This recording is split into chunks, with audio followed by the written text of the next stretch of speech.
You set your alarm. You skip breakfast. You watch the clock and tell yourself you are doing everything right. 16 hours of fasting, protecting your autophagy.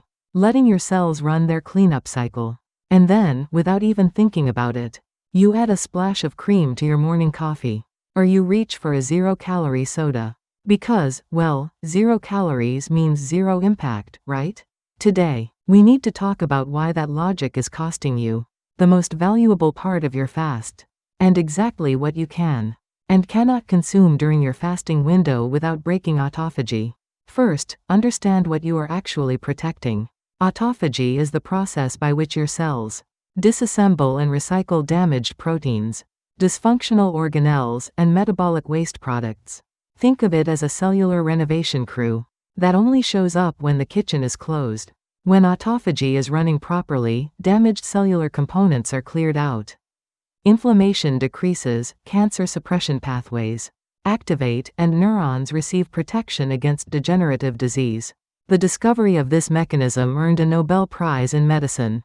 Recent clinical research confirms that intermittent fasting upregulates autophagy, gene expression, and separate studies now show that fasting-induced autophagy can enhance the differential stress resistance that makes cancer therapy more effective. This is not a wellness trend. It is fundamental biology. Autophagy begins gradually after about 12 to 14 hours of fasting, once liver glycogen is depleted and the body shifts toward fat metabolism. It reaches meaningful activity levels between 16 and 18 hours of continuous fasting. The 168 protocol, when done correctly, puts you in this zone daily. The operative phrase is when done correctly. The molecular mechanism that matters here involves two competing switches. mTOR is activated by nutrients, particularly amino acids and glucose. And when it is on, autophagy is off. AMPK activates during energy scarcity, during fasting. And when it switches on, autophagy begins. Insulin is the master regulator connecting both. When insulin rises, mTOR activates and autophagy stops. The entire strategy of intermittent fasting depends on keeping insulin as low and stable as possible during the fasting window. Anything that raises insulin, even slightly, interrupts the process. Here is what actually breaks your fast. And the answers will surprise some of you. Milk, cream, and coffee creamer absolutely break a fast. This is the most common and most consequential mistake. A splash of whole milk or a single coffee creamer pod contains both lactose, a sugar, and dairy protein. Dairy protein triggers an insulin response that is disproportionately high relative to its carbohydrate content. A well-documented phenomenon in nutritional research. Even 1 to 2 tablespoons of milk in your morning coffee is enough to provoke an insulin reaction that signals your body out of the fasting state. A latte typically carries over 100 calories and a meaningful insulin spike. If you drink it during your fasting window, your autophagy window closes. 0-calorie drinks and artificial sweeteners are the second trap. And this is where people feel most blindsided. Diet soda, zero-sugar energy drinks, flavored sparkling water with sweeteners. The logic seems airtight: no calories, no problem. But the research is more complicated.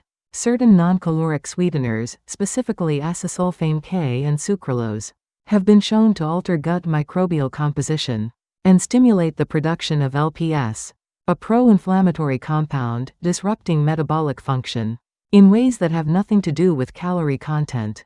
A separate mechanism involves the brain's cephalic phase insulin response. When your tongue detects sweetness, your body prepares for incoming food by releasing a small amount of insulin before any actual sugar arrives. Whether this response is significant enough to meaningfully interrupt autophagy remains under active research, but for those who want the maximum benefit from their fasting window, eliminating artificial sweeteners during that period is the safest and most defensible approach. Any sugar, however small, breaks your fast. 1 piece of candy, 1 stick of sugar containing gum, 1 sip of fruit juice.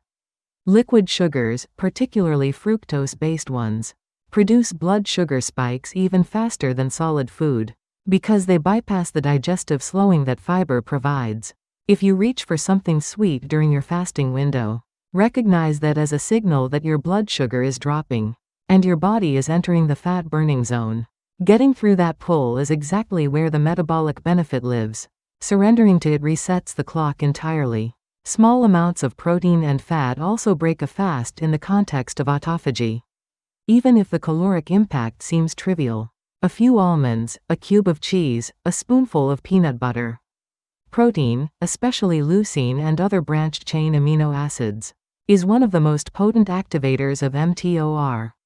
Even small amounts of dietary protein can suppress autophagy by signaling that building resources are available, and cellular recycling is no longer necessary.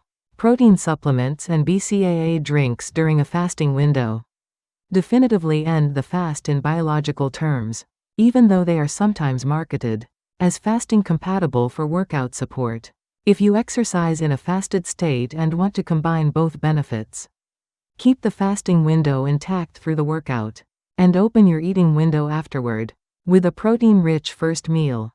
Fruit smoothies and fresh pressed juices break your fast, regardless of how nutritious they appear. Even without added sugar, the natural fructose in fruit raises blood sugar and triggers insulin. Juicing or blending removes or breaks down fiber, which means glucose absorption accelerates compared to eating whole fruit.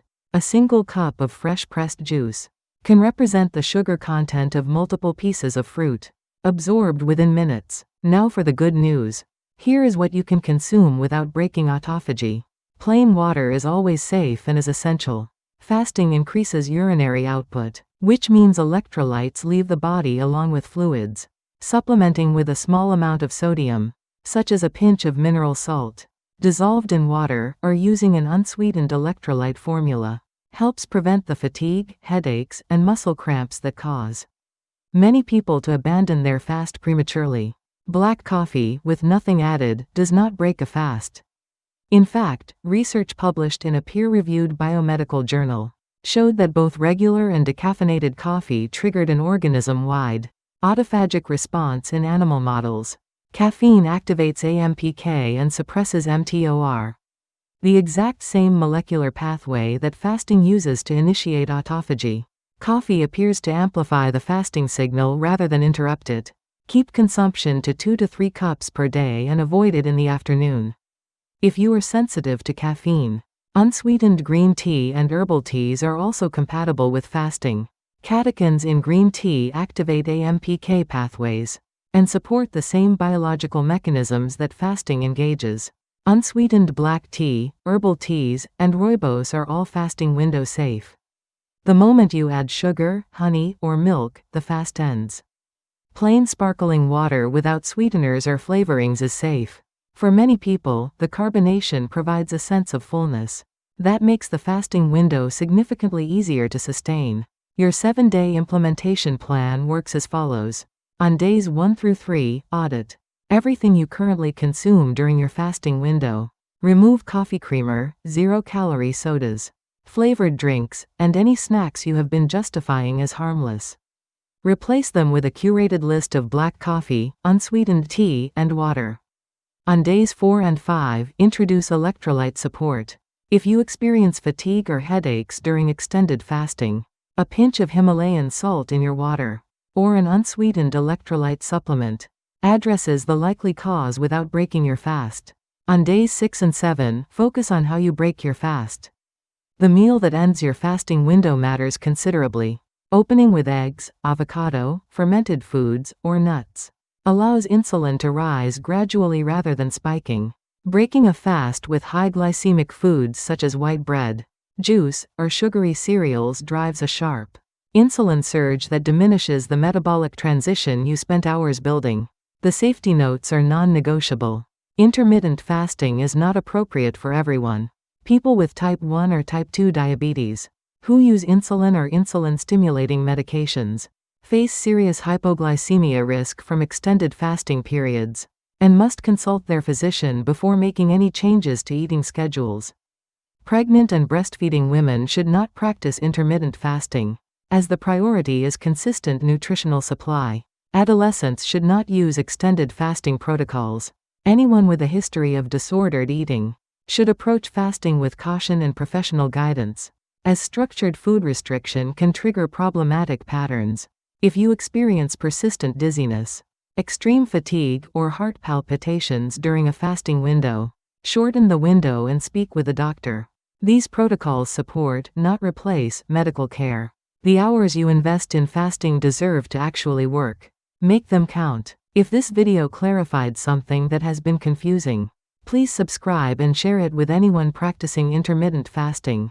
Drop a comment telling us what your fasting window drink was before today. 7 days of doing this correctly will feel different from what you have been doing.